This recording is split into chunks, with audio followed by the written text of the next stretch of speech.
Roja, Radio Dakwah Ahlussunnah wal Jamaah. Assalamualaikum warahmatullahi wabarakatuh.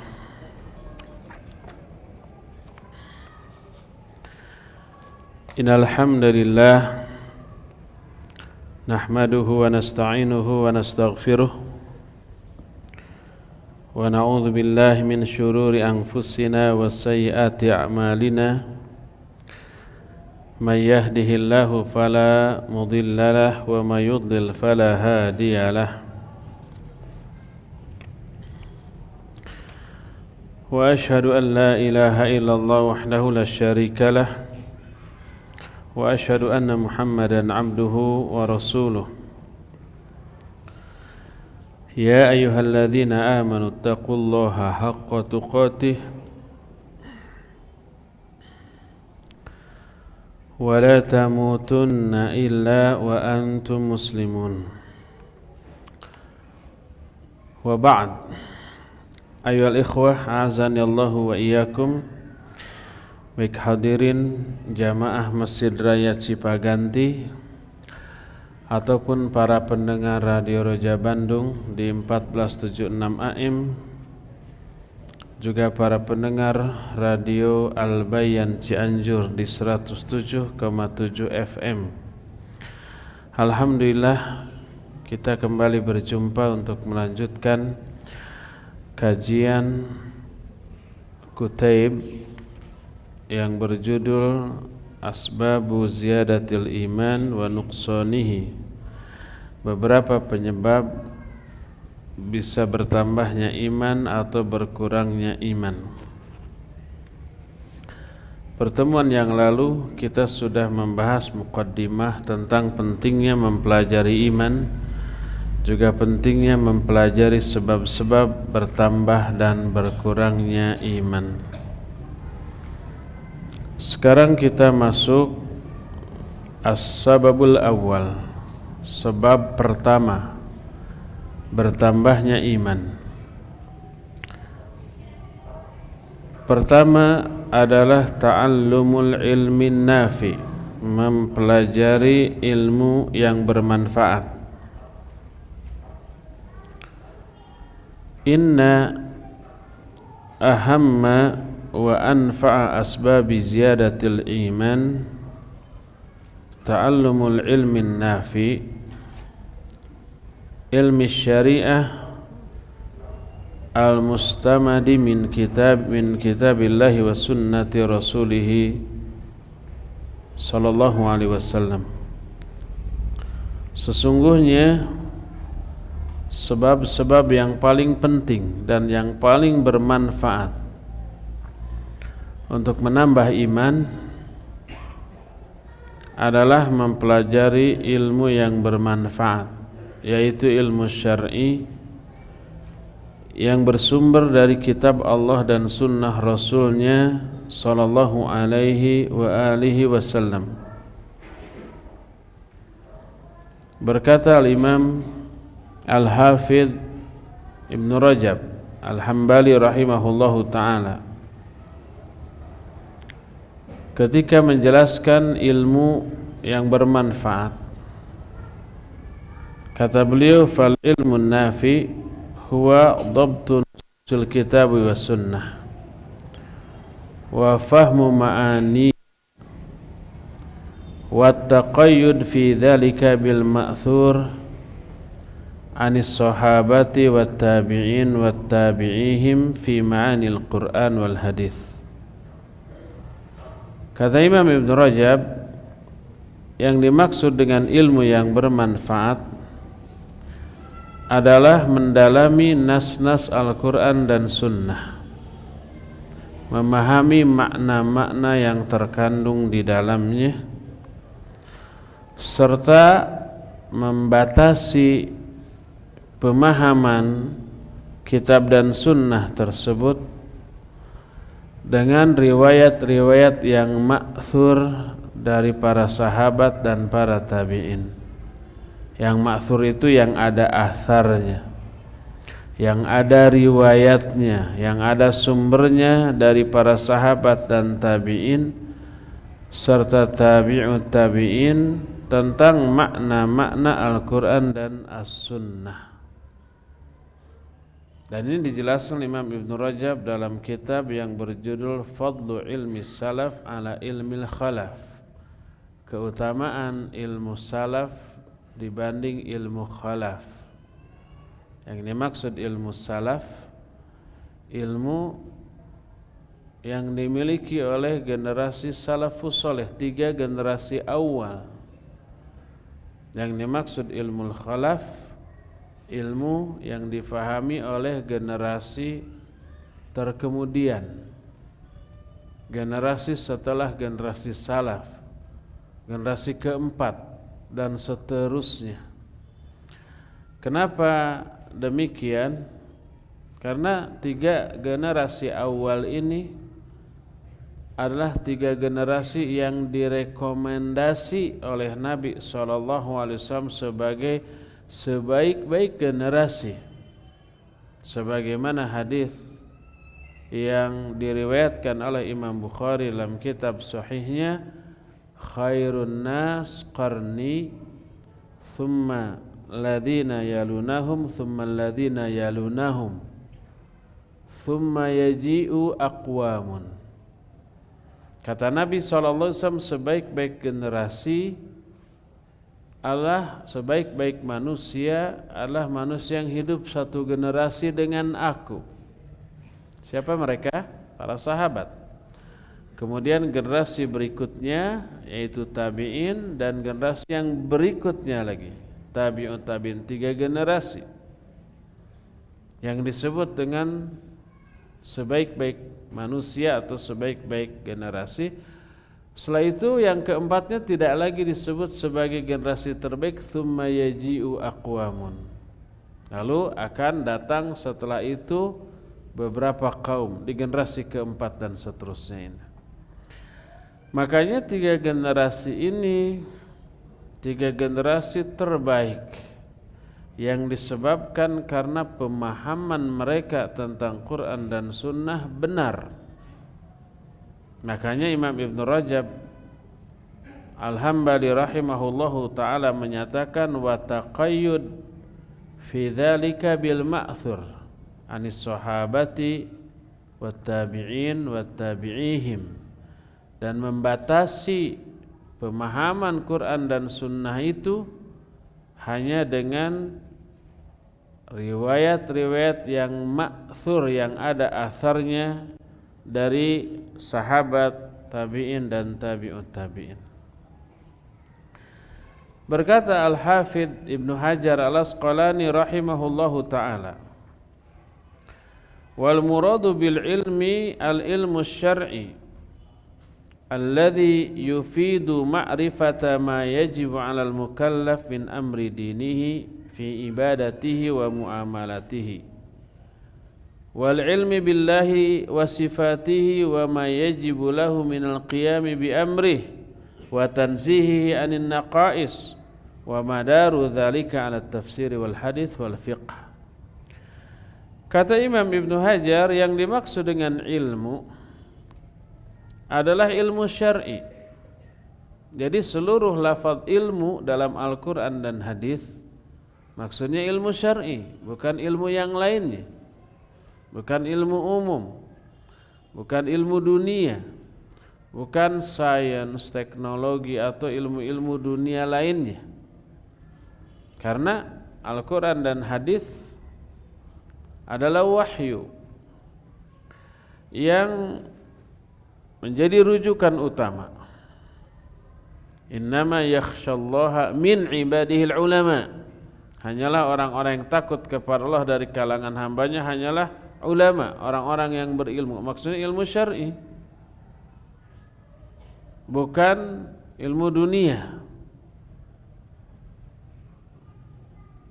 Yarfa'illahu alladhina amanu minkum walladhina utul ilma darajat. Allah mengangkat orang-orang beriman di antara kalian dan berilmu beberapa derajat. Maksudnya ilmu syar'i.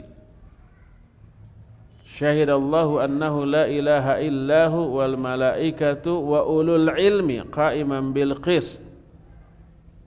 Allah bersaksi bahwa tiada ada sembahan yang hak selain Dia, juga malaikat dan orang-orang yang berilmu. Maksudnya ilmu syar'i, bukan ilmu dunia. Dalam hadis, min asyratis sa'ah ayyaqillal ilmu wa yakthurul jahlu. Di antara tanda kiamat adalah ilmu semakin sedikit, kebodohan semakin merajalela. Semakin tua usia zaman, semakin sedikit ilmu, semakin merajalela kebodohan. Loh kok kenyataannya semakin tua zaman, sains, teknologi, peradaban semakin berkembang kan gitu ya? Tapi kenapa hadis menyatakan ilmu semakin sedikit dan kebodohan semakin banyak? Padahal orang semakin banyak yang pintar dan kepintarannya semakin meningkat. Seolah-olah realita dan hadis itu bertolak belakang. Enggak. Yang dimaksud ilmu dalam hadis tadi ilmu agama, ilmu syar'i. Dan benar, semakin tua usia dunia, semakin sedikit orang yang faham terhadap ilmu syar'i. Orang berlomba mengejar ilmu dunia. Kata Imam Ibnu Hajar, wal muradu bil ilmi, yang dimaksud dengan ilmu adalah ilmu syar'i yang menyebabkan seseorang bisa mengetahui apa yang diwajibkan atas seorang mukallaf dalam perkara agamanya. Mukallaf itu apa? Orang yang sudah dewasa, sudah baligh, sudah terkena beban kewajiban. Ilmu syar'i yang bisa memberikan pengetahuan tentang apa yang wajib atas setiap mukallaf tentang urusan agamanya, baik dalam ibadahnya, dalam perkara muamalahnya. Juga ilmu tentang Allah dan sifat-sifatnya, serta apa yang wajib bagi Allah Azza wa Jalla untuk dikerjakan atas perintahnya. Juga ilmu tentang bagaimana mensucikan Allah dari seluruh kekurangan atau aib atau hal-hal yang tidak layak bagi diri Allah. Dan ilmu tentang itu berpusar pada tafsir hadis dan fiqih. Lalu dikatakan, faman wufiqa li hadzal ilmi faqad wufiqa li a'zami asbabi ziyadatil iman. Siapa orang yang diberi taufik untuk mempelajari dan memahami ilmu ini, maka berarti dia sudah diberi taufik untuk memperoleh sebesar-besar dan seagung-agung sebab-sebab bertambahnya iman. Wa man ta'ammala nususal kitabi was sunnah alima dzalik. Siapa orang yang mempelajari atau memperhatikan nas-nas kitab dan sunnah, dia akan mengetahui hal tersebut. Nah, di antara nas-nas ayat yang menjelaskan bahwa ilmu merupakan penyebab utama bertambahnya iman seseorang adalah pertama, Al-Quran surah Ali Imran ayat 18. Allah berfirman, ayat itu juga saya singgung tadi. Syahidallahu annahu la ilaha illahu wal malaikatu wa ulul ilmi qa'iman bil qist la ilaha illahu wal azizul hakim. Coba perhatikan. Allah bersaksi bahwa tidak ada sesembahan yang hak selain Dia.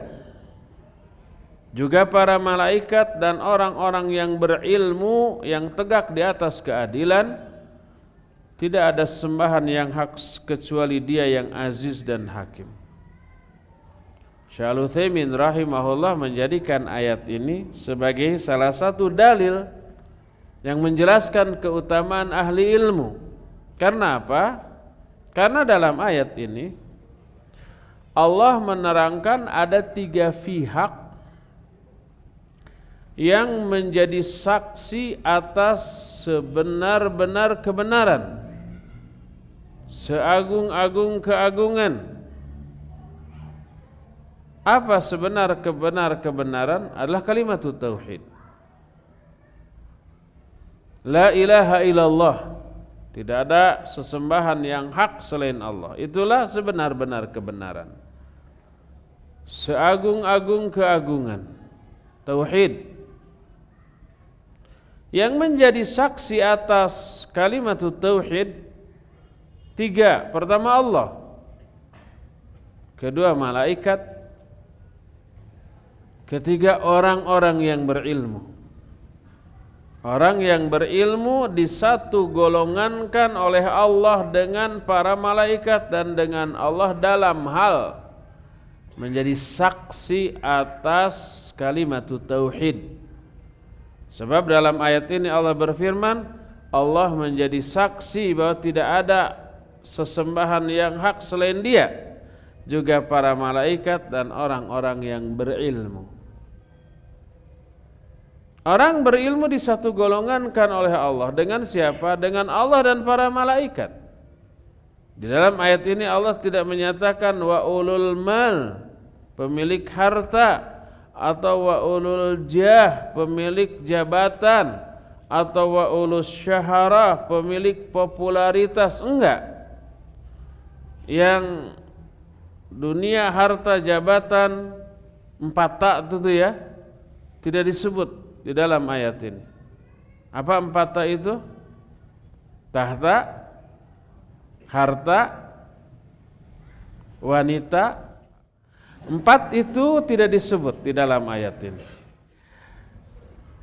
Allah bersaksi tentang la ilaha illallah, juga para malaikat dan wa ulul ilmi, orang-orang yang berilmu. Kenapa orang ilmu disebut di sini? Ini mengisyaratkan ilmu memiliki dampak terhadap kemuliaan dan keimanan, sehingga disatu golongankan oleh Allah Azza wa Jalla dengan Allah yang maha agung dan maha mulia, juga disatu golongankan dengan malaikat yang juga makhluk yang mulia. Allah sendiri yang menyebut para malaikat dengan sebutan hamba yang mulia. Wa qalu taqadallahu walada subhanah bal ibadu mukramun. Orang-orang musyrik berkata Allah punya anak. Yang dimaksud anak Allah oleh mereka adalah para malaikat. Subhanah, maha suci Allah dari hal itu. Diingkari oleh Allah. Allah enggak punya anak. Bal ibadu mukramun, bahkan malaikat itu hamba-hamba Allah yang dimuliakan. Allah sendiri yang menyatakan malaikat hamba Allah yang dimuliakan. Hal ataka hadithu dhaifi Ibrahim al-mukramin. Apakah pernah datang berita kepadamu tentang tamu-tamu Ibrahim yang dimuliakan? Tamu Ibrahim yang dimaksud di sana adalah para malaikat. Para malaikat oleh Allah disebut makhluk yang mulia. Kemuliaan mereka salah satunya disebabkan karena ilmu mereka tentang Allah. Mereka paling dekat dengan Allah, sehingga mereka tunduk dan patuh, taat, satya, satuhu kepada Allah Azza wa Jalla dan tidak pernah bermaksiat. Karena itulah mereka mulia. Allah, para malaikat dan orang berilmu oleh Allah disatu golongankan, disatu pihakkan dalam hal menjadi saksi atas kalimat tauhid la ilaha illallah. Ini ayat pertama. Ayat kedua An-Nisa 162. Allah berfirman, lakinir rasikhuna fil ilmi minhum wal mu'minuna yu'minuna bima unzila ilaika wa ma unzila min qablik wal muqimina as-salah wal mu'tuna az-zakah wal mu'minuna billahi wal yawmil akhir ulaika sanu'tihim ajran 'azima. Kata Allah, akan tetapi orang-orang yang mendalam ilmunya di antara mereka, mereka yang dimaksud di sini ahlul kitab, mendalam ilmunya, juga orang-orang yang beriman. Mereka beriman kepada apa yang diturunkan kepadamu, hai Muhammad, dan apa yang diturunkan kepada Rasul sebelummu. Ahlul kitab yang ilmunya mendalam, juga orang-orang beriman kepada Al-Quran dan kitab-kitab sebelumnya. Lalu mereka mendirikan salat, menunaikan zakat, dan beriman kepada Allah dan hari akhir. Mereka lah orang-orang yang akan kami berikan kepada mereka ganjaran yang besar, yang agung. Di dalam ayat ini Allah mengisyaratkan fungsi ilmu. Ilmu bisa mendatangkan keimanan, karena Allah menyatakan dan orang-orang yang mendalam ilmunya, dan juga orang-orang yang beriman. Mereka beriman tuh. Kenapa mereka beriman? Karena ilmunya tadi. Beriman kepada Quran, beriman kepada kitab sebelumnya, lalu menegakkan salat, menunaikan zakat. Salat dan zakat juga lahir atas dorongan ilmu. Ini efek ilmu terhadap keimanan. Ini pengaruh ilmu terhadap keimanan yang diisyaratkan oleh ayat tadi dalam An-Nisa 162. Al-Isra 107 sampai 109 juga menyatakan qul aminu bihi aw la tu'minu innal ladzina utul ilma min qablihi idza yutla alaihim yakhruna lil adqani sujada wa yaquluna subhana rabbina in kana wa'du rabbina lamaf'ula wa yakhruna lil adqani yabkun wa yaziduhum khusyu'a. Ini efek ilmu dalam ayat ini dijelaskan melebihi dari penjelasan yang tadi. Allah beriman, katakan oleh Muhammad, apakah kalian beriman kepadanya atau kalian tidak beriman? Sesungguhnya orang-orang yang diberi ilmu sebelumnya, orang-orang diberi ilmu, apabila kepada orang itu dibacakan ayat-ayat kami, ayat-ayat Allah, mereka tersungkur sujud. Karena apa? Karena ilmunya. Karena ilmu sudah mendasari jiwanya, fikirannya, dibacakan ayat. Ilmu ini klop dengan ayat yang dibacakan. Ibarat tanah gembur yang dicurahi oleh air hujan itu langsung terserap ke dalam tanah gembur itu. Itulah orang yang berilmu, begitu ayat dibacakan mereka tersungkur sujud karena ilmunya. Lalu mereka berkata, Maha suci Rabb kami, sesungguhnya janji Rabb kami itu pasti terlaksana. Mereka tersungkur sujud sambil menangis dan bertambahlah kekhusyuan mereka. Efek dari ilmu, takut, makanya sujud. Efek dari ilmu, lahir keyakinan tentang benarnya janji Allah. Efek dari ilmu, menangis. Efek dari ilmu juga khusyuk, hatinya tunduk dan patuh kepada Allah Azza wa Jalla. Ini Al-Quran surah Al-Isra ayat 107 sampai 109. Lihat lagi Al-Hajj 54, Allah berfirman, وَلِيَعْلَمَ الَّذِينَ أُوتُوا الْكِتَابَ utul ilma, ulangi. وَلِيَعْلَمَ الَّذِينَ أُوتُوا الْعِلْمَ أَنَّهُ الْحَقُّ مِنْ رَبِّكَ فَيُؤْمِنُوا بِهِ فَتُخْبِتَ لَهُ قُلُوبُهُمْ وَإِنَّ اللَّهَ لَهَادِي الَّذِينَ آمَنُوا إِلَى صِرَاطٍ مُسْتَقِيمٍ. Coba ini kumpulkan dampak ilmu terhadap orang yang memilikinya yang dijelaskan dalam ayat-ayat yang kita bahas tadi. Tadi ilmu menambah iman. Ilmu juga selain menambah iman, memberikan motivasi untuk menegakkan salat, menunaikan zakat. Ilmu juga tadi sudah dijelaskan membuat orang takut lalu tersungkur sujud dan menangis dan bertambah kekhusyuannya. Nah, ini ayat ini surah Al-Hajj 54 menyatakan, dan agar orang-orang yang diberi ilmu mengetahui bahwa ini adalah kebenaran dari Rabbmu. Ayat Allah yang dibacakan kepada orang, ya, orang-orang yang mengetahui bahwa ini kebenaran hanya orang yang berilmu. Orang yang bodoh enggak. Fayu'minu bih, lalu mereka beriman kepadanya. Efek dari ilmu kemudian beriman. Terus fatukhbita lahu qulubuhum, lalu hati-hati mereka takut kepadanya, tunduk. Dan sesungguhnya Allah akan memberikan hidayah kepada orang-orang yang beriman untuk menuju Shiratal Mustaqim. Ilmu itu memberi hidayah. Ilmu berefek, berdampak, orang yang memiliki dan mempelajari diberi hidayah oleh Allah. Ilmu itu pengundang hidayah. Sering kan saya jelaskan berdasarkan hadis sahih riwayat Imam Muslim yang menyatakan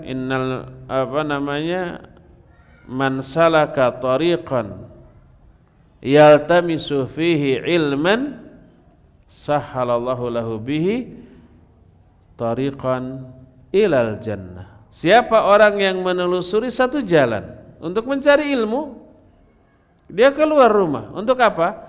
Bukan untuk jalan-jalan di mall, bukan untuk lihat-lihat HP terbaru, cuma lihat doang, bukan untuk mencari kuliner yang terenak. Bandung ini kan katanya kota kuliner, tapi tetap kuliner terfavorit bagi saya lotek.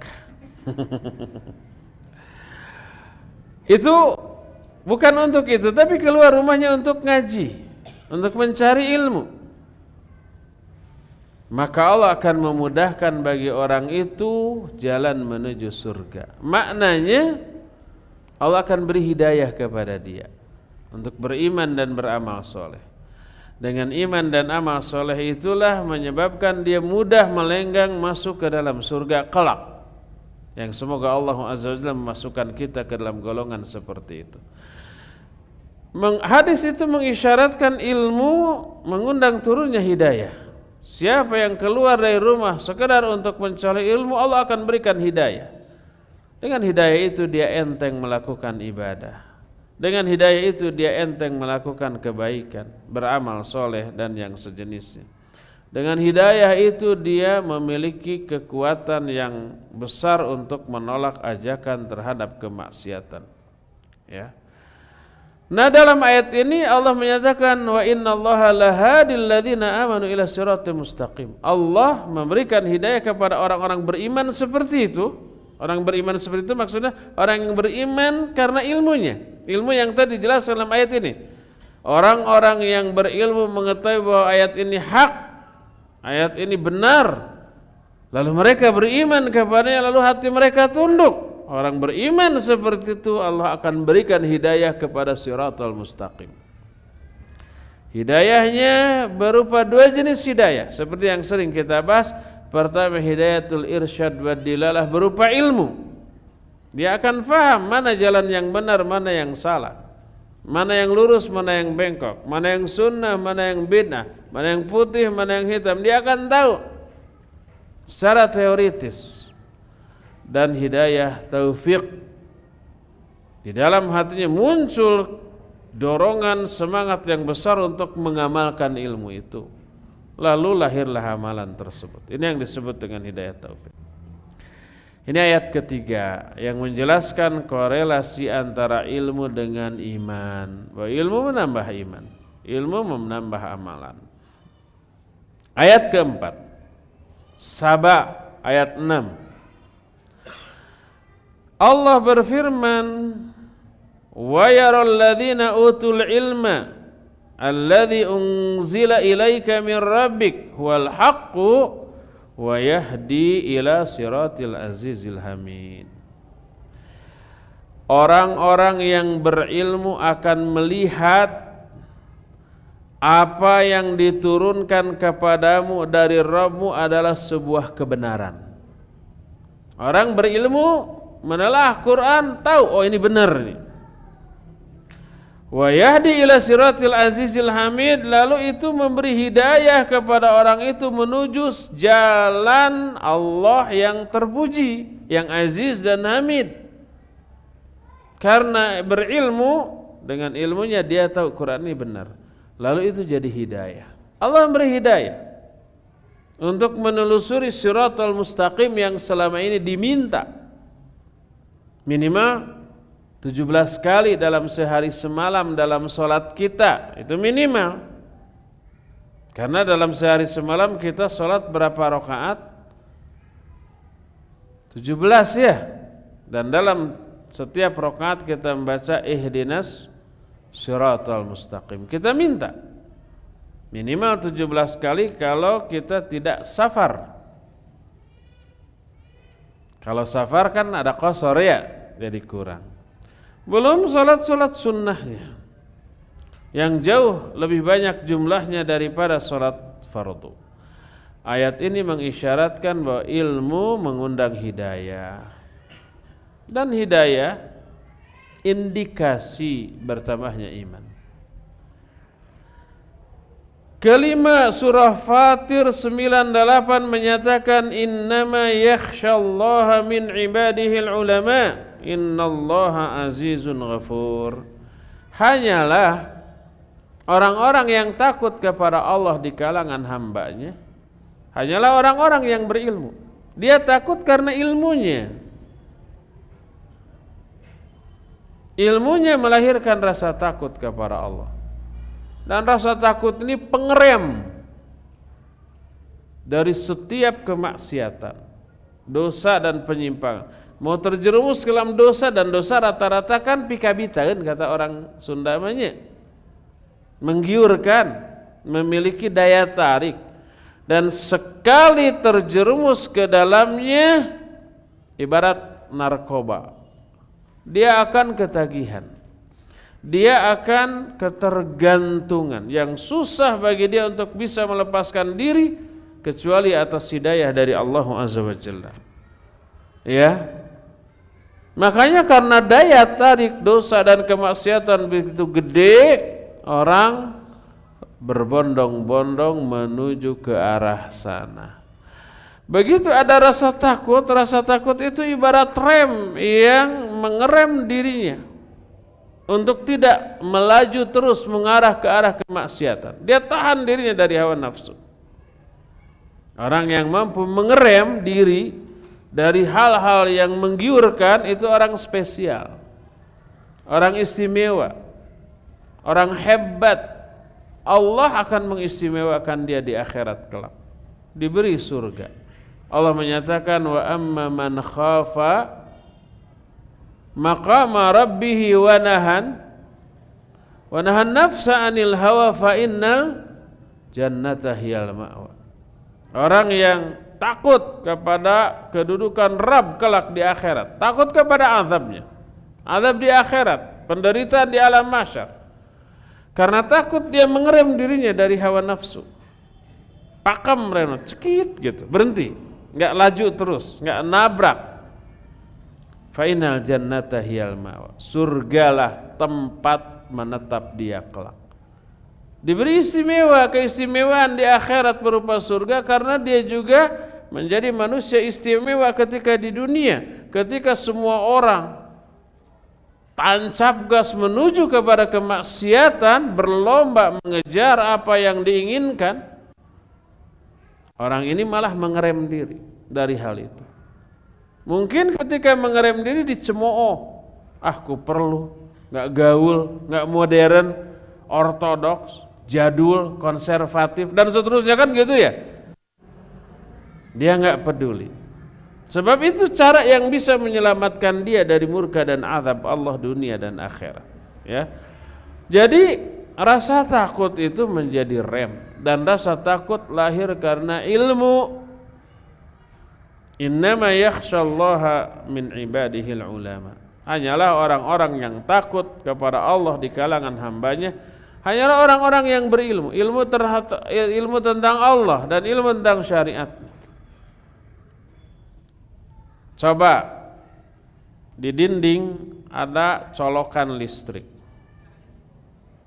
Berani enggak kita memasukkan jari ke colokan itu? Enggak. Karena apa? Karena berilmu. Karena tahu kalau dimasukkan ngurunyut, kesetrum bisa mati. Tapi anak kecil yang sedang ngorondang, sedang merangkak ke sana, itu lihat ada 2 lubang, dicolokkan. Kenapa? Dia nggak takut.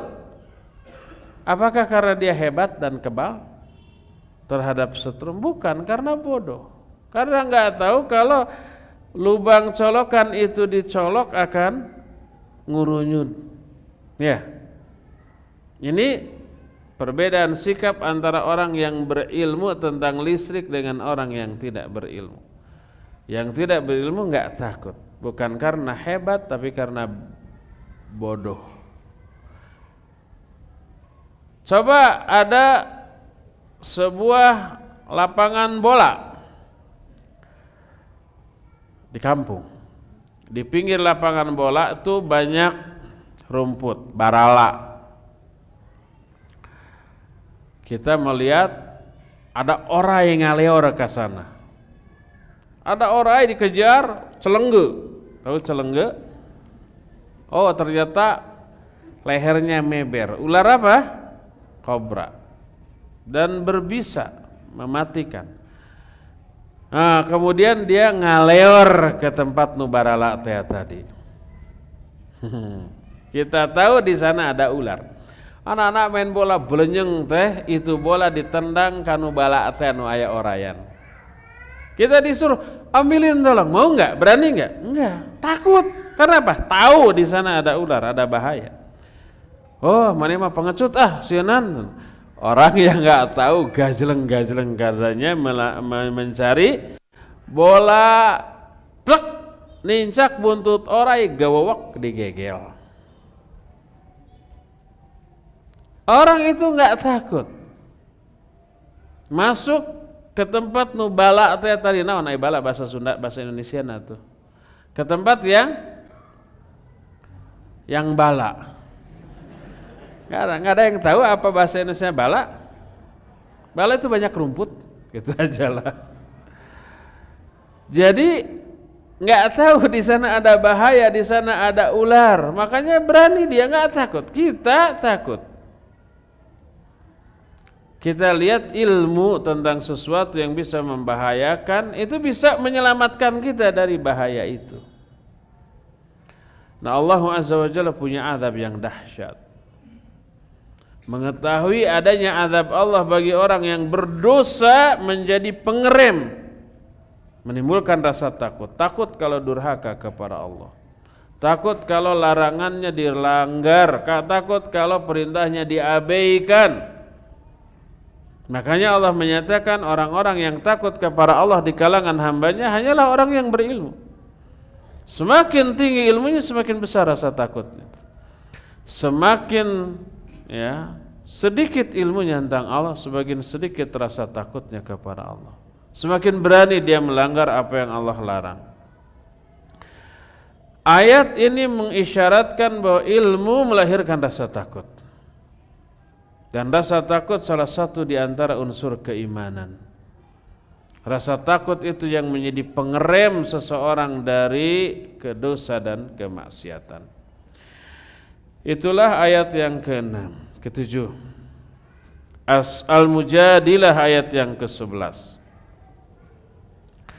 Allah Azza wa Jalla berfirman, yarfa'illahu alladhina amanu minkum walladhina utul ilma darajat.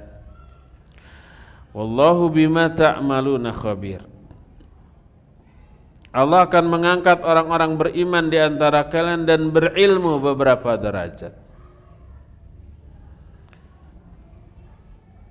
Ayat ini mengisyaratkan bahwa ilmu menyebabkan derajat orang itu terangkat. Imam Ibnu Hajar rahimahullah dalam kitab Fathul Bari Syarah Sahih Bukhari, sebab ayat ini dikutip oleh Imam Bukhari dalam kitab Sahih Bukhari dalam bab Fadlul Ilmi, keutamaan ilmu. Salah satu ayat yang menjelaskan keutamaan ilmu adalah ayat ini. Lalu disyarah oleh Imam Ibnu Hajar. Syarah itu dijelaskan, raf'atud darajat li kathratis thawab. Ketinggian derajat disebabkan karena banyaknya pahala. Pahala ini yang menentukan derajat orang itu di akhirat kelak, selain di dunia. Derajat orang yang berilmu di dunia, tinggi rendahnya ditentukan oleh tinggi atau rendahnya ilmu dia. Makin tinggi ilmu, makin tinggi kehormatan dia di mata setiap orang. Kenapa kita begitu memuliakan para ulama terdahulu, para imam yang 4, Imam Abu Hanifah, Imam Malik, Imam Syafi'i, Imam Ahmad? Kenapa kita memuliakan para mudawin hadis, para penyusun kitab hadis seperti Imam Bukhari, Imam Muslim, Imam Abu Daud, At-Tirmidzi, Ibnu Majah, Imam Ahmad, Imam An-Nasa'i, dan imam-imam yang lain? Karena ilmunya. Namanya banyak disebut oleh jutaan orang di seluruh penjuru dunia di sepanjang zaman. Sampai hari kiamat nama mereka disebut dalam konteks pujian, sanjungan, dan selalu diiringi oleh apa? Oleh doa. Imam Syafi'i rahimahullah, Imam Ahmad rahimahullah, kan gitu. Imam-imam pada zaman sekarang, Imam bin Baz, Imam Al-Albani, Imam Al-Utsaimin, mereka disebut imam oleh para ulama setelah mereka wafat karena memang mereka imam dalam hal agama. Makna imam menjadi ikutan, menjadi rujukan, menjadi sandaran dalam hal agama. Buku-bukunya dijadikan sebagai referensi utama. Orang-orang banyak mengutip pendapat mereka-mereka ini. Makanya secara waqi, secara realita mereka menjadi ikutan dalam hal agama. Makanya layak disebut imam. Kenapa Imam Bukhari disebut imam? Karena beliau menjadi ikutan di bidang hadis. Kenapa imam madhab yang 4 disebut imam? Karena mereka menjadi ikutan dalam masalah agama ini. Setiap orang yang menjadi ikutan bagi orang lain dalam masalah agama, maka dia disebut dengan sebutan imam. Nah, orang yang berilmu derajatnya tinggi karena keilmuannya. Di dunia dimuliakan oleh orang, dan di akhirat tingkatan surganya juga lebih tinggi. Kenapa? Sebab kata Imam Ibnu Hajar, raf'atud darajat li kathratis thawab. Ketinggian derajat di surga itu karena banyaknya pahala. Dan ini mengisyaratkan orang yang berilmu pahalanya akan jauh lebih banyak daripada ahli ibadah tanpa ilmu.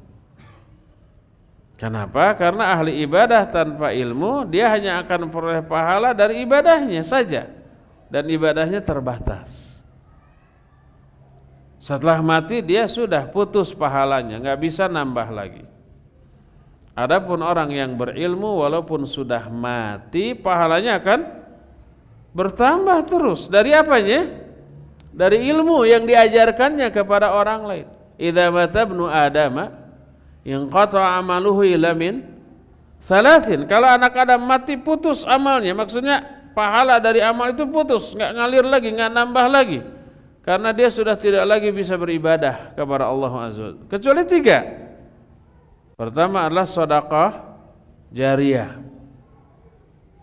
Jariyah itu yang mengalir terus. Pahala dari sedekah itu karena permanennya manfaat dari sedekahnya. Ya umpamanya ngasih karpet. Selama karpetnya dipakai sholat, selama itu dia dapat pahala. Kita yang sekarang sedang duduk ngaji di sini, yang apabila niatnya benar-benar ikhlas karena Allah, insya Allah dapat pahala. Apa hanya kita? Tidak. Yang nyumbang masjid ini dapat pahala. Yang nyumbang karpetnya dapat pahala. Yang nyumbang sound systemnya dapat pahala. Yang nyumbang kameranya dapat pahala. Ya. Yang BC ikut nyebarkan, karena BC itu orang-orang berdatangan, bukan beca. Apa? Broadcast. Apa artinya broadcast? Menyebarkan. Apa bedanya dengan share? Share membagi informasi. Kata Chandra, dapat ilmu baru. Ada BC, broadcast, ada share, ada penyebaran informasi. Karena ada informasi itu orang-orang tahu lalu datang. Sama dengan hadis man da'a ilal huda. Siapa orang yang mengajak kepada petunjuk, falahu ka ajri fa'ilihi, bahwa maka baginya akan peroleh pahala sama dengan pahala orang yang mengamalkan petunjuk itu. Jadi banyak orang terlibat dalam aktivitas kebaikan seperti itu yang semuanya kebagian saham. Memiliki saham lalu kebagian keuntungan dari saham itu. Ini direkam, disiarkan ke radio. Orang Bandung banyak yang dengar di rumahnya atau di kantornya atau di pasar atau di mobil. Orang Cianjur juga begitu. Direkam lalu diedit, diupload ke YouTube, diupload ke internet, lalu dibuka oleh banyak orang. Karena saya dengar orang yang di Amerika juga sekarang ada yang mendengar ya. Kemarin ada yang menghubungi saya, siapa bahwa orang-orang Indonesia Muslim yang tinggal di beberapa negara bagian di Amerika minta ngaji pakai Skype atau pakai apa? Karena mereka suka memonitor juga lewat streaming Radio Roja Bandung ini. Mereka membentuk sebuah komunitas yang saya baru dapat BC tadi juga tuh. Menamakan diri dengan USA. Orang Sunda asli. Orang Sunda asli nu aya di Amerika itu. Ya. Ada salah satu beberapa di antara kawan SMA saya. Saya masuk grup WhatsApp alumni SMA tersebut.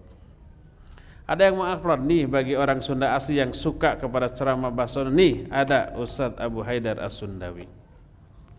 Diupload sama dia nih, tolong buka. Oh iya, orang Sunda aslinya meni resep sana. Hoyong wawuh, padahal babaturanana.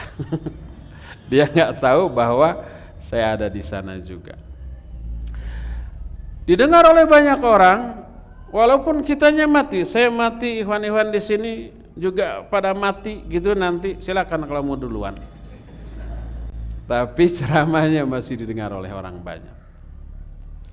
Pahalanya mengalir, sedekah jariyah. Orang yang tak berilmu bisa melakukan ini.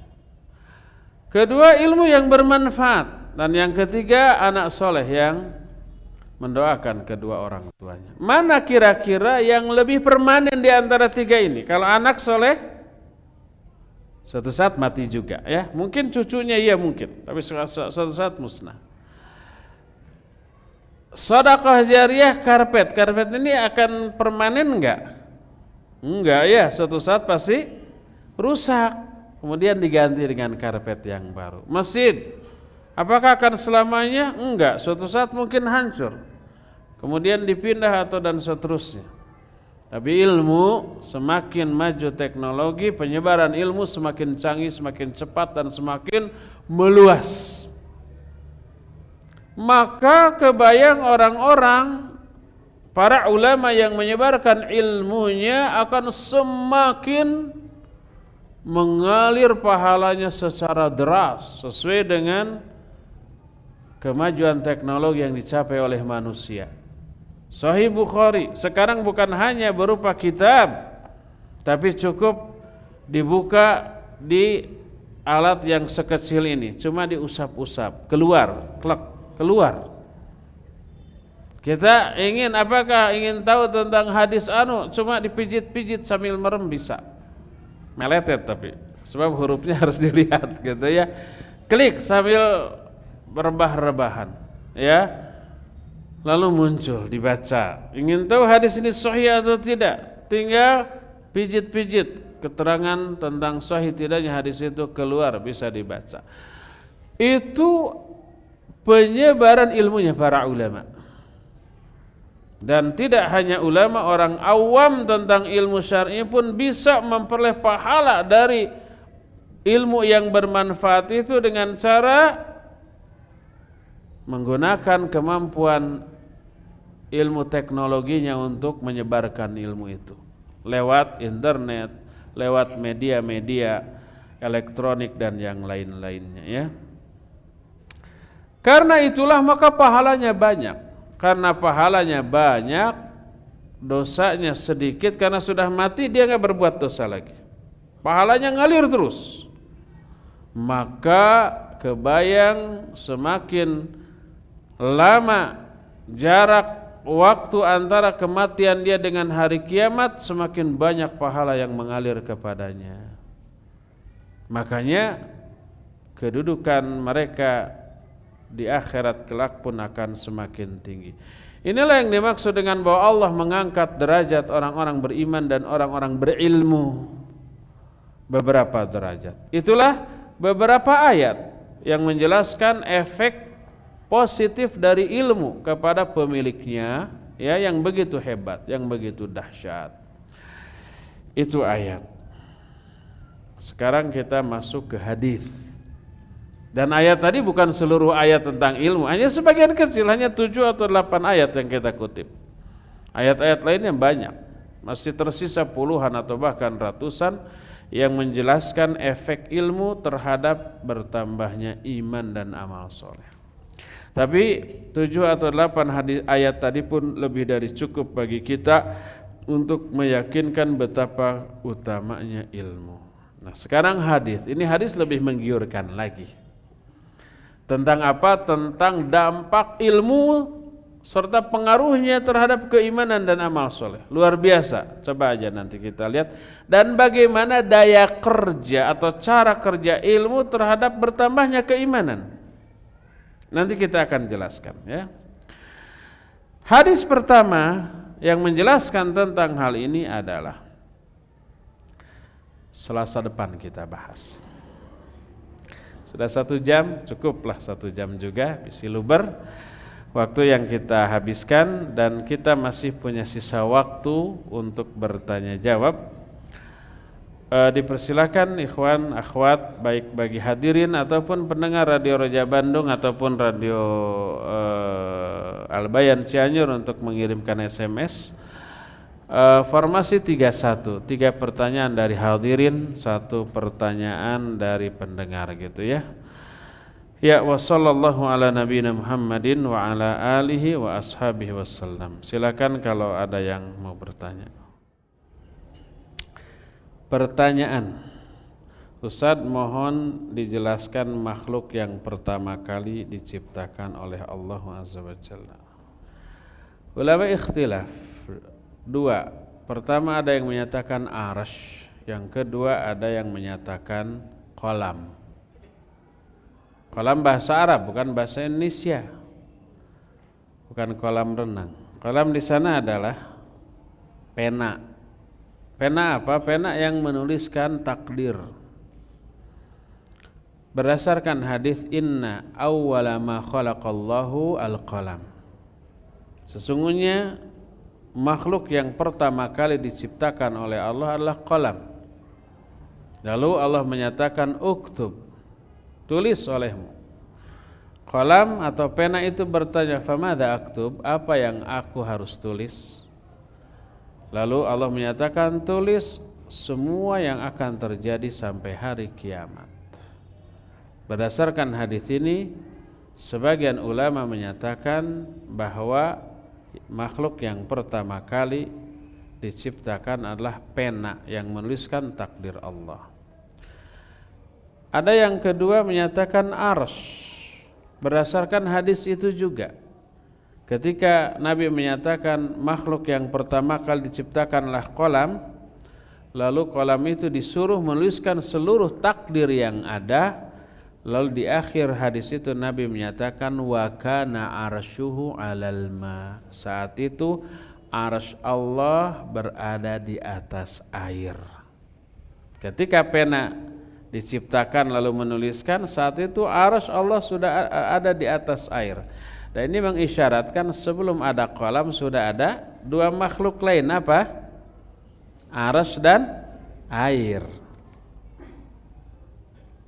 Maka dari sini para ulama menyatakan arsy lebih dahulu daripada kolam. Lalu para ulama menyatakan dua hadis ini tidak bertolak belakang, ya. Makhluk besar yang Allah ciptakan adalah arsy, tetapi makhluk yang berkaitan dengan kepentingan makhluk lain yang pertama kali diciptakan adalah kolam. Wallahu a'lam.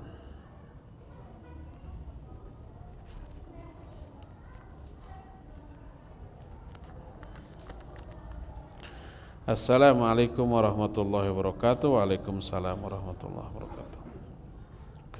Ustaz, saya pernah baca apa BC? Baca ya. Perkataan dari Ibnu Umar radhiyallahu anhuma bahwa majlis ilmu lebih baik daripada ibadah 60 tahun. Mohon dijelaskan. Wallahu alam, saya baru dengar tuh.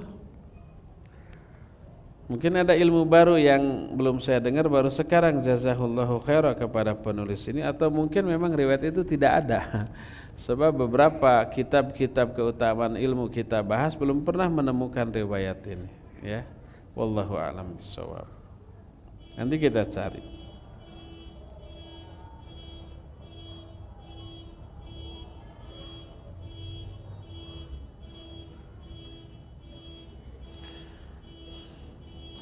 Assalamualaikum warahmatullahi wabarakatuh. Bagaimana jika kita memiliki buku-buku agama, sebelum mengenal sunnah harus dikemanakan buku itu? Kalau buku itu buku yang benar, ya tetap pelihara dan baca. Tapi kalau buku itu mengajarkan kekeliruan, kesalahan, kebid'ahan, penyimpangan, ya jangan dibaca. Ya. Lalu dikasih ke orang, menyesatkan atau jangan, ya. Bagaimana? Ya sudah, dibakar bukan karena benci terhadap ayat dan hadis sahih yang ada dalam, pasti ada ayat dan hadis sahih, Bu, ya pasti itu. Tapi untuk apa? Untuk pertama menghindarkan dihinakannya ayat atau hadis sahih tersebut. Dan yang kedua agar tidak menyebarkan kesesatannya. Makanya Utsman bin Affan dan para sahabat di zaman itu membakar seluruh tulisan mushaf Al-Quran yang tercecer dan menginduk kepada mushaf Utsmani yang disusun bersama. Adapun dibakarnya yang lain agar tidak terhinakan, bukan karena kebencian kepada ayat tersebut, ya. Dan itu juga sikap kita terhadap beberapa mushaf yang tanpa busana. Jadi sudah sobek-sobek, sudah, kan anak-anak di masjid itu karena ketidaktahuannya disobek, dibikin kapal-kapalan gitu kan. Atau mau ngaji nggak ada alat untuk nunjuknya, disobek lembaran yang sudah dibaca, digulung-gulung, jadi itu nggak boleh kan. Nah, bagaimana kalau dibuang ke tempat sampah? Terhinakan, terinjak, bakar saja. Dibakarnya bukan karena kebencian terhadap mushaf atau isinya, tapi dalam rangka agar tidak dihinakan oleh orang. Wallahu a'lam. Di studio siapa? Muzain apa Dadang? Muzain, ada pertanyaan dari pendengar?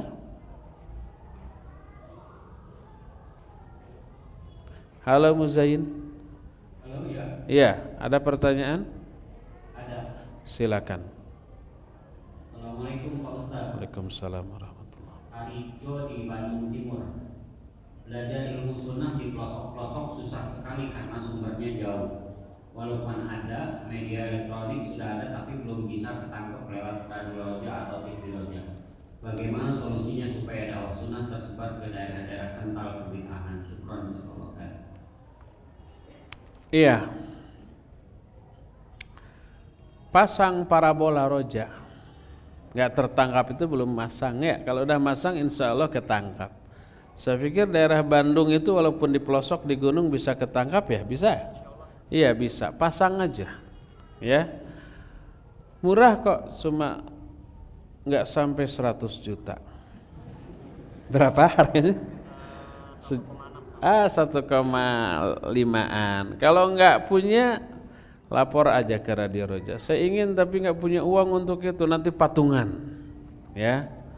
Atau mungkin nanti ada donatur. Banyak jalan menuju kebenaran, ya.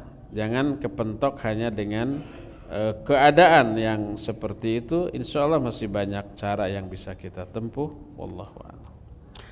Ustaz, bolehkah menjama sholat Jumat dengan sholat asar? Iya, wallahu a'lam bishawab. Ini ikhtilaf para ulama. Sebagian ulama menyatakan tidak boleh karena tidak pernah Nabi SAW menjamak sholat Jumat dengan asar.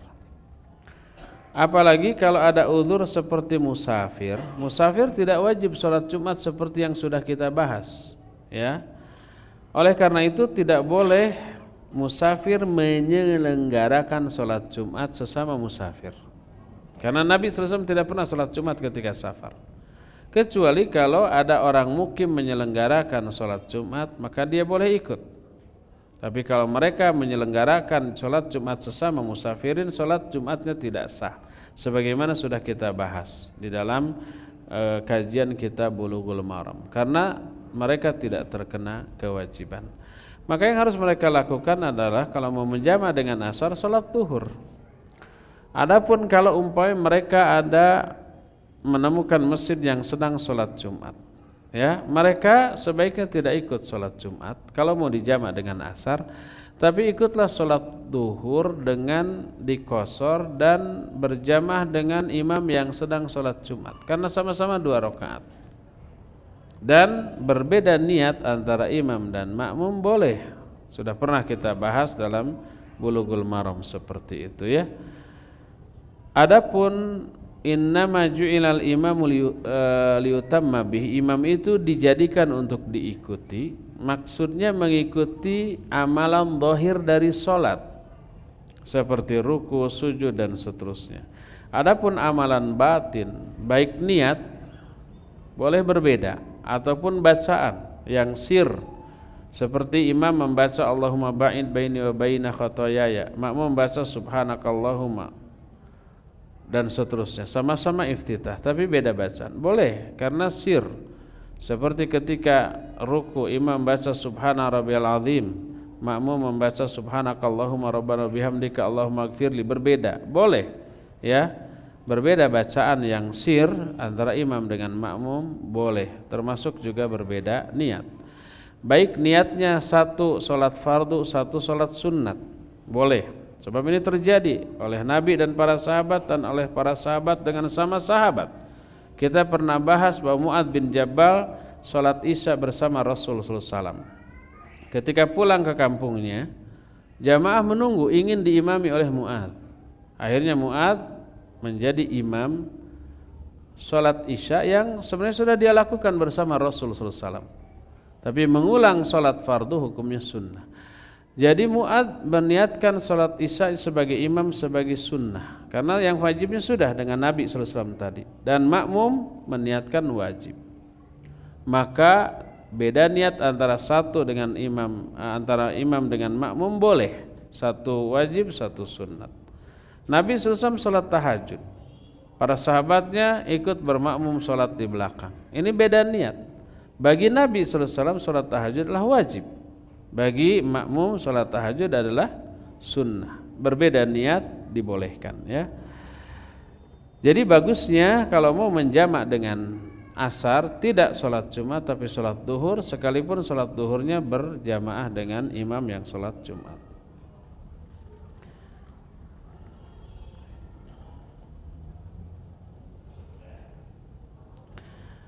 mohon dijelaskan atau diterangkan tentang dalil atau ayat tentang tauhid, uluhiyah, rububiyah dan asma wa sifat. Ya, pembagian tauhid menjadi 3. Rububiyah, uluhiyah dan asma wa sifat itu hasil penelaahan para ulama tentang semua ayat dan hadis tentang tauhid. Apakah di zaman Nabi ada pembagian itu? Ya, tidak dijelaskan seperti itu. Itu sama dengan rumusan para ulama dalam ilmu tajwid tentang pembagian hukum nun mati. Hukum nun mati itu ada beberapa macam, ada idhar, ada idgham, ada ikhfa, ada iqlab. Itu apa di zaman Nabi ada enggak? Istilah idhar, idgham, iqlab, ikhfa dan seterusnya tidak ada. Di zaman Nabi ada idhar enggak? Ada. Mana idhar di zaman Nabi? Ini man amana. Ya. Man di sana idhar. Sudah ada di zaman Nabi. Cuma saat itu belum diistilahkan idhar. Lalu dirumuskan kalau nun mati menghadapi huruf-huruf halq 6 huruf ya. 6 begini. Alif atau hamzah, ha, kha, ain, ghin dan ha. Maka nun itu harus dibaca jelas, tidak boleh dengung. Cuma 1 rakaat. 1 harokat. Disebut idhar. Contohnya man amana. Itu rumusan para ulama. Setelah menelaah bagaimana cara Nabi SAW membaca ayat, ya, lalu terumuskanlah ilmu tajwid. Ada enggak yang protes itu bidah? Di zaman Nabi enggak ada idhar, enggak ada iqlab, enggak ada ikhfa, enggak ada idgham. Kata siapa? Ada enggak yang membidahkan ilmu tajwid? Enggak ada. Atau sama dengan pembagian yang dirumuskan oleh para ulama di bidang nahu. Ya, umpamanya isim-isim yang dirafa'kan ada 7 umpamanya. Apa saja? Mubtada, khabar, fa'il, naibul fa'il dan seterusnya. Ada enggak di zaman Rasul SAW mubtada? Ada. Contohnya apa? Alhamdulillah. Alhamdulillah itu mubtada. Di zaman Nabi ada bu alhamdulillah? Ada. Tapi saat itu belum disebut dengan istilah mubtada. Belum ada istilah mubtada, khabar, fa'il, naibul fa'il, isim kana, akhwat khabar ina dan seterusnya. Enggak ada istilahnya, ya. Lalu untuk memudahkan mempelajari dan mengajarkan nahwu oleh para ulama dirumuskan rumusan seperti itu. Lahirlah pembagian marfu'atul asma'i, mansubatul asma'i, makhfudatul asma'i dan seterusnya. Dalam ilmu tajwid lahirlah umpamanya hukum nun mati menghadapi ini jadi begini, menghadapi itu jadi begitu. Tapi tak ada satupun yang menyatakan itu bid'ah. Demikian juga dalam ilmu tauhid. Setelah menelaah ayat dan hadis tentang tauhid, tauhid dibagi 3. Yaitu rububiyah, uluhiyah dan asma wa sifat. Kalau ini dibid'ahkan karena enggak ada di zaman Nabi SAW, maka harus dibid'ahkan juga istilah mubtada khabar, istilah tajwid yang tadi disebutkan. Karena sama. Jangan sampai enggak adil karena sentimen manhaj pemahaman pembagian tauhid jadi 3 bid'ah. Kalau nahwu sharaf mah tidak.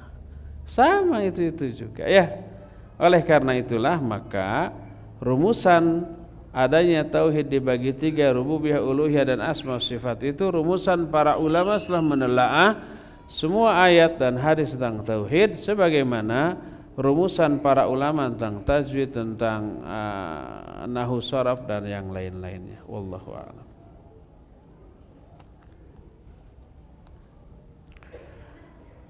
Antara majelis ilmu, mengurus anak, mengurus orang tua, mana yang lebih utama? Mana yang harus lebih didahulukan?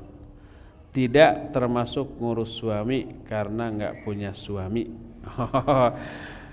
Jomblo nih. Mungkin belum atau mungkin pernah tapi enggak lagi. Ya, semoga yang nulis ini cepat-cepat dapat jodoh. Amin.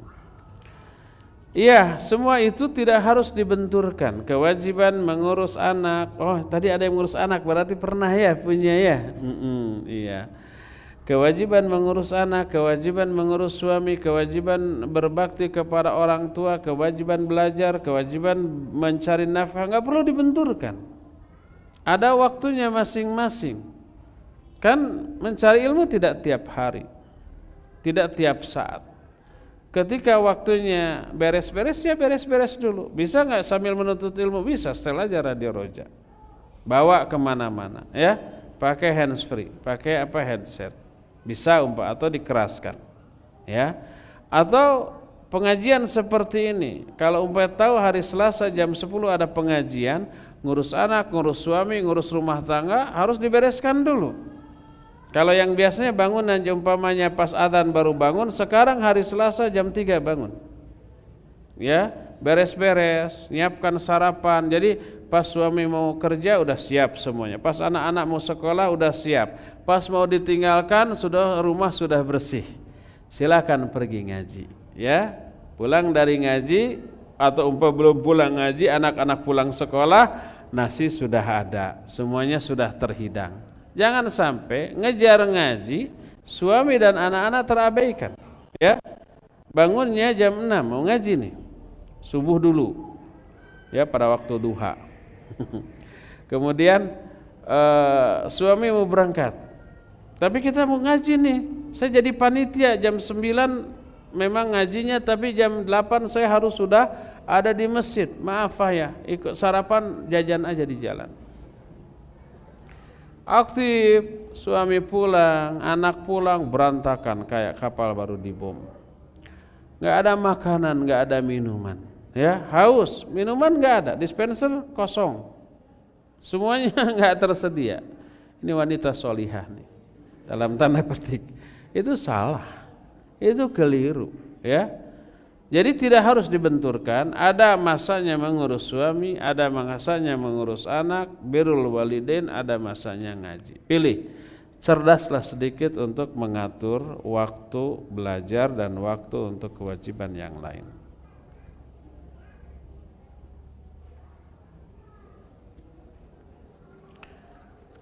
Muzayin, ada lagi pertanyaan? Ada, Ustaz. Silakan. Ustaz, apakah ada hadisnya sholat 5 waktu pakai qunut nazilah yang kanan yang dibalik ke bawah? Apakah Rasul demikian begitu? Dari pendengar Al-Bayan Cianjur. Iya, baik qunut nazilah ataupun qunut subuh ataupun qunut witir, ia diisyaratkan atau disunnahkan untuk mengangkat kedua tangan. Tapi tidak ada satupun dalil baik dari Nabi, para sahabat ataupun penjelasan para ulama bahwa ketika berdoa berlindung dari keburukan si tangan harus dibalikkan. Tidak ada. Dan agama adalah wahyu. Agama adalah mengikuti Nabi SAW, bukan berdasarkan otak. Adapun yang membalikkan tangan itu berdasarkan ra'yu mereka. Karena apa? Karena kalau meminta kebaikan dia begini. Tapi kalau minta dijauhkan dari keburukan ya harus sebaliknya. Umpamanya dalam doa kunut, salah satu kunut witir umpamanya Allahumma hdina fiman hadait wa afina fiman wa tawallana fiman, terus wa qina syarra ma qadait. Waqina, dan selamatkanlah kami syarra, dari keburukan ma qadait, apa-apa yang telah engkau takdirkan. Ketika syarra dibalikan karena jelek. Kalau meminta kebaikan begini, kalau keburukan begini, itu kan ra'yu dia. Kita lihat apakah Nabi begitu? Waqina syarra ma qadait. Kalau umpamanya minta baik, minta buruk, diulang berkali-kali jadi begini-begini nanti. Allah, ya Allah berikan saya umpamanya rizki dan palingkan saya dari kemiskinan. Ya Allah berikan saya kesehatan dan palingkan saya dari penyakit. Jadi begini terus nantinya ya.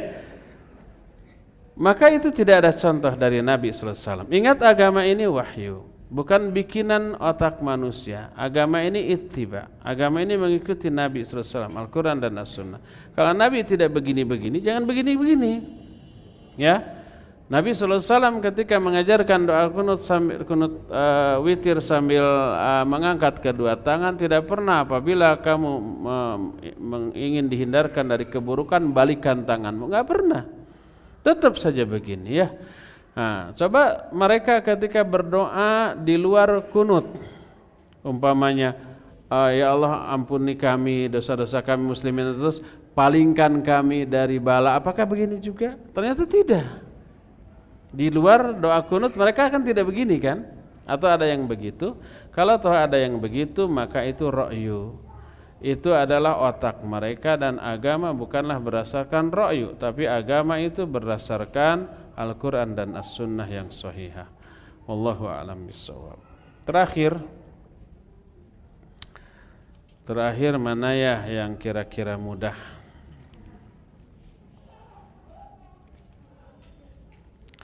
Ini aja nih. Barakallahu fik wa fika barakallah. Berkenaan dengan hadis 3 generasi terbaik yang direkomendasikan Rasulullah SAW, lantas apakah di zaman kini yang notabene di luar dari 3 generasi itu namun tetap istiqamah di atas petunjuk Quran Sunnah dengan mendengar dan taat bisa masuk pada hadis tersebut, yaitu generasi terbaik? Kalau generasinya tidak, karena generasi itu tidak hanya pribadi kita tapi juga orang lain. Tapi bisa kita tetap di atas kebenaran kalau kita bersikap memahami Quran Sunnah dengan pemahaman mereka, mengikuti pemahaman mereka ya. Sebagaimana sabda Nabi SAW bahwa sataftariqu hadhil ummah ala 73 firqah. Umatku ini akan berpecah belah menjadi 73 golongan. Kulluha finnar illa wahidah. Semuanya masuk neraka kecuali satu. Wahia al-jamaah. Yang satu ini jamaah. Ketika ditanya umal jamaah, apa jamaah itu? Beliau menjawab, ma ana alaihil yauma wa ashabi. Yaitu apa-apa yang aku dan para sahabatku berada di atasnya pada hari ini.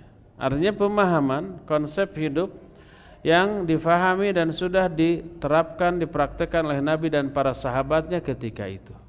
Oleh karena itu, siapa yang mengikuti konsep hidup Nabi, manhaj, pemahaman dan pengamalan Nabi dan para sahabat dalam memahami Islam, maka dialah jamaah walaupun sendirian di negeri tersebut, di zaman tersebut.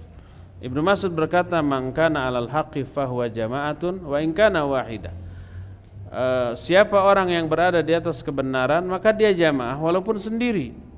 Ali bin Abi Thalib menyatakan, al jama'atu mujama'atu ahlil haq wa in qallu wal furqah mujama'atu ahlil batil wa in kathuru.